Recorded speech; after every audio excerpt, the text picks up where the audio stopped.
Hello all, my name is Ivan. I will introduce you to the program InOutChecker. This program helps you to test in a fast, user-friendly and reliable way all inputs and outputs of the S7 300/400 control system. Even more, this program allows you to test all the signals without your user program, VAT tables, debugging or configuration-specific code. The tests could conduct personnel with little or no programming experience. Typically, this program serves in the following situations: the internal test of the new developed cabinet in the workshop, the formal factory acceptance test with client personnels on board, the internal test of cabinet wired cables and instrumentation in the field, and the installation part of formal site acceptance test with client personnel. This program comes with empty S7 project with S7 program blocks and with runtime SCADA, which you can actually see here. Depending on your license, you will use WinCC Flexible or Pro Tool application at the moment. There are two versions of each, version compiled for MPI and version compiled for Ethernet. What you need on your computer?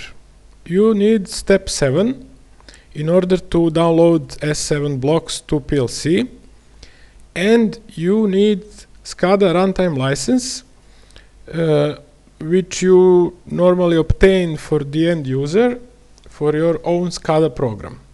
This program needs the smallest license. And let's go now to SCADA. Here on the left side, you can see address area. You have to fill minimal and maximal addresses from your configuration. On the right side, you can choose your language, whatever you want. And let's go now to, for example, analog outputs. Here, first of all, you have to choose the address of modules 0 channel. For example, I have two analog modules in my testing configuration, and I will choose now address 320. It is the address of the second module. Okay, but I will back now to the first module. After that, I will choose test mode. I will choose manual mode. It is default mode. And you can now set some value in input field. For example, on channel 3, 50%. Now you can measure with some multimeter, or maybe you can watch behavior of your valve, damper or motor. The next mode is linear. Linear mode, for linear mode you have to choose period, you have to choose channel. Let me choose channel 4. I will start now simulation, and program now sets linear output from 0 to 100% for a given period. Okay.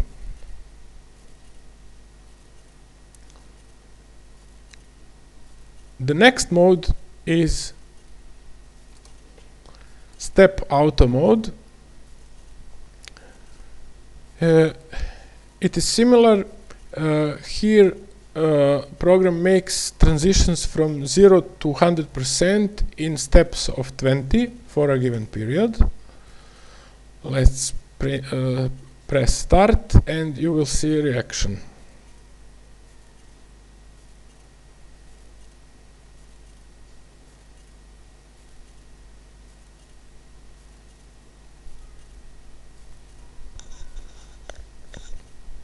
Okay. The next possible mode is step 1.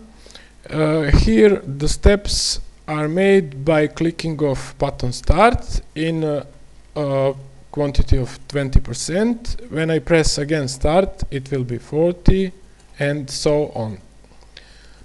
Those step modes are particularly useful when you want to test valves or dampers. Okay, it was all about analog outputs. Now let us see analog inputs. Again, you have to choose address of module 0 channel. Here you can choose the mode. Manual mode is default mode, and it assumes that you will use some external signal generator. You will connect it to terminal assemblies, and here you can watch the result. The next possible mode is our generator LIN. In this mode and in the next mode, you will use your configuration as reference source. So you don't need to use external signal generator. You have to type address of reference signals. Of course, you have to wire that reference channels with channels which you want to measure. I will choose now channel 4. I made wires later, and I will press start. Now you can see that program makes linear signal. I can observe reference signal, and here is what is measured.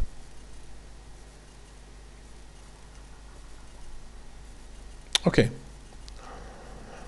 The next possibility is to choose analog output generator step. In this mode, we will again use our configuration as reference source. The signal will be step function in steps of 10, but now we will measure and record errors. I pressed start, and you can see here how program calculates error in different points.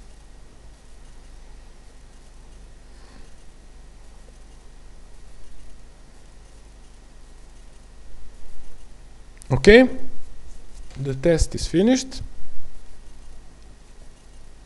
And let's go to digital outputs. There are 3 parts here. There is in the middle area for setting of particular digital outputs.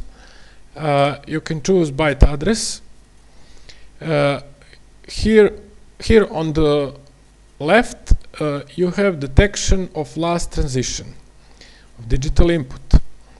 It is useful because when you activate some digital output, that digital output will make some feedback, and that feedback can be recorded by this application. There is on the right a switch. Change of byte address will reset all the outputs. I will put now position yes, and we will test to see reaction. I will set some digital outputs, change byte address to 9, go back to 8, and you can see that those digital outputs are reset. If I change this switch, set again those bits, change address, go back, and the signals remained in their previous state. It could be very useful on site when you maybe want to switch on some devices. and to continue with tests on other devices. Here is also button emergency shutdown. That button is available on each screen. I will press it now, and you can see that all outputs are reset. All digital and analog outputs will be reset by this button. And the last thing are digital inputs. Here is again on the left side detection of the last transition, and here you can change byte address if you want. And now I will make some simulation on my digital input card. Okay, now I activated input 1.3, and you can see that also last transition detected that movement. And that is almost all. Keep in mind that those tasks are completely separated from making of user program. This program is universal for all configurations. You can develop and test your user program completely separated with different rhythm and with different personnel. Now you can deliver and test equipment without user program finished. This means in a lot of cases that you can make partial payment for the client before schedule. And I think the obvious question could be, is it safe and reliable to use this package? How to be sure that program works in appropriate way? Well, the first version was created years ago and was working in testing of many cabinets. This commercial package is fully validated before release. The standard delivery covers also validation test report as a proof. Sometimes your QA will need detailed executed tests. There is no problem. We can deliver also copy of the executed operational qualification protocol. So that is all from me for now. I hope you will use this program and improve your work in many ways. Bye.